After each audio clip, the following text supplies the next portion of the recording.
மகர ராசிக்காரர்கள பொறுத்தவரைக்கும், ரொம்ப தான் கத்துக்கிட்ட விஷயத்த அடுத்தவங்களுக்கு சொல்லிக் குடுக்கணும்னு நினைக்கக்கூடியவங்க மகர ராசிக்காரங்க. தன்னால அடுத்தவங்க முன்னேறணும். நெறையா பேர் வந்து தான் கத்துக்கிட்டத அடுத்தவங்களுக்கு சொல்லியே குடுக்க மாட்டாங்க. தன்னை சுத்தி இருக்கிறவங்க கஷ்டப்பட்டாங்கன்னா, அவங்களையும் ஜெயிக்க வைக்கணும். சும்மா காச குடுக்கறது, சும்மா போய் சாப்பிட்டு வாங்க அதெல்லாம் பண்ண மாட்டாங்க. அவங்க வாழ்க்கையில ஜெயிக்க வச்சு, அவங்க லைஃப்ல செட்டில் பண்றதுக்கு போராடக்கூடிய ராசிக்காரர்கள் மகர ராசிக்காரர்கள். பார்க்கும்போது கொஞ்சம் படிச்சவங்க மாதிரியே தான் எப்பயுமே அவங்க பிஹேவ் பண்ணுவாங்க. மெச்சூர்டா இருப்பாங்க. ஏன்னா சனி பகவானோட வீடு இல்லைங்களா? 2017லேருந்து 25 வரைக்கும் சனி பகவான் அவர வச்சு முடிச்சு விட்டாங்க மகர ராசிக்காரங்கள. இன்னும் 7 சனி முடிஞ்சும் எங்களுக்கு வாழ்க்கை ஏன் இப்படி பிரச்சனையா இருக்குன்னு கேட்டுட்ருக்கிற மகர ராசிக்கு காரணமே, அவங்களோட 3ஆம் அதிபதி குரு பகவான் போயிட்டு 6ஆம் இடத்துல உட்காந்துருந்தாரு. 12ஆம் அதிபதியும் இப்போ 6ல உட்காந்தாரு. வேறு 2, 3 ரீசன்ஸ்லாம் அந்த செவ்வாயோட பயிற்சி இது எல்லாமே அதில் அவங்களுக்கு ப்ரெஷரை குடுத்துட்டு இருந்ததுங்க. இந்த குரு பகவான் 7ஆம் இடத்துல வந்து உட்கார போறாருங்க. யாருன்னா 3, 12க்குரியவருங்க. விரயம் பண்ணா இவங்களுக்கு ப்ராஃபிட்டு. அதே மாரி முயற்சி மாசிவா இறங்கி ஒர்க் பண்ணாங்கன்னா, இவங்களுக்கு ப்ராஃபிட்டுங்க. அங்க உட்கார்ந்திருக்கிற குரு பகவான் வலுத்து உட்கார்ந்திருக்க குரு பகவான் இவங்களோட 11ஆம் இடத்த பார்க்க போறாருங்க.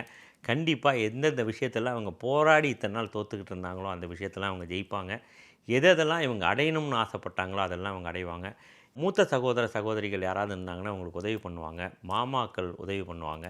இதெல்லாம் அவங்களுக்கு ஒரு பெரிய ப்ளஸ்ஸுங்க. அதே மாரி ஏதாவது கோர்ட்டு, வம்பு, வழக்கு இந்த மாரி கேஸ் எல்லாம் இருந்துச்சுன்னா, அதெல்லாம் இவங்க வந்து வெற்றி பெறதுக்கான வாய்ப்புகள் உண்டு. இன்கிரிமெண்ட் உண்டு, ப்ரமோஷன் உண்டு. நல்ல இன்ஃப்ளூயன்ஸா இருக்கக்கூடிய பெர்சன்ஸ் வந்து இவங்களுக்கு ஃப்ரெண்ட்ஸா மாறுவாங்க. நெறைய புது ஃப்ரெண்ட்ஸ் வருவாங்க. ஆசைப்பட்ட விஷயங்கள் எல்லாத்தையுமே இவங்க இந்த குரு பெயர்ச்சியில நிறைவேத்திப்பாங்க. அதே மாரி குரு பகவான் நேரா இவங்க ராசியே பார்க்க போறாருங்க. வாடி போயிருந்த முகம் இவங்களுக்கு பிரகாசமா மாறுங்க. பார்க்கும்போதே ரொம்ப முகமே வந்து பளிச்சுன்னு பார்க்கும்போதே அத வந்து நீங்க கண்டுபிடிக்கலாம். அந்த மாரி முகம் மாறும்.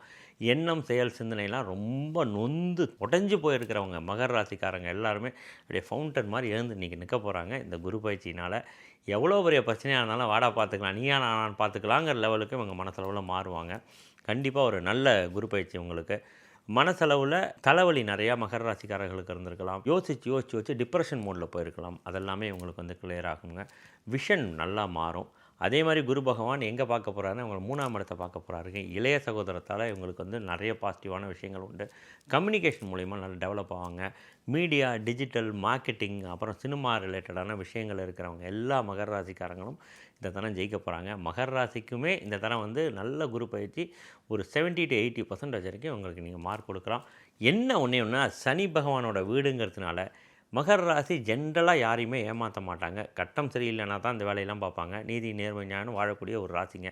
யாருக்காவது இவங்களுக்கு துரோகம் பண்ணணும், ஏமாத்தணும், அடுத்தவங்க வயித்துல அடிச்சு சம்பாதிக்கணும்னு நெனைச்சாங்கன்னா, இந்த குரு பகவான் ரிவர்ஸ்ல உங்களுக்கு ஒர்க் பண்ணுவாருங்க.